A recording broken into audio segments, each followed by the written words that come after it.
Watashi wa Aira desu, and this is my day on February 5, 2026. I'm with my brother that time kay magdungan mi anag uli sa bukid. I think na ay suspension of classes due to typhoon. So as usual, basta kami duha mag-uban, lafang sa jud unay usa manguli. Pero wa na ko ni kaon arag rice kay busog pa ko, and I ordered halo-halo lang. Then siya kay gidungan man ang pamahaw ug paniud to aw extra rice sa siya.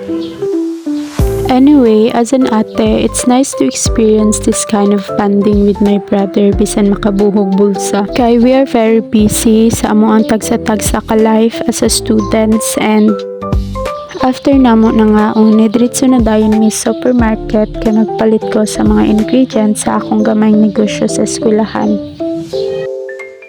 After namo na malit ni ari sa Miss Sunny's kay nagtanaw-tanaw siya eyeglass, pero ini na daw makakuha siya scholarship magpalit. Naapod ko'y nabetan na frame pero wa pa man ko'y kwarta, and okay pa man pud ako eyeglass from EO. Wa na sad ka ni nagdugay kay basin maginuwa na. Duol pa lang nga dagan sa multicab, naka-feel na ko na murag na ay something jud. Plus sige may ughunong kay mapaong ang makina. And sharan taod-taod gipalusad na mi kay nag-aso na ang ligid sa sakyanan. Pero you know what, nakalimot jud mi pamiliti ara ba, kay nakuha na lagi na makakita dayon kasakyan kay talisik na. And wa sa jud mi niya sukta. Actually kami na lang duwa sa manghud ang nabilin ana, kay ang uban ni sakay na bahala magstanding. Pero kami kay wala naman mi kasakay aw naginahinay na lang migbaktas kay duol na lang man pud sa border sa Kananga. And thank God nakasakay na dayon mi. Ngari pa lang nga time kusog na ang hangin ug uwan.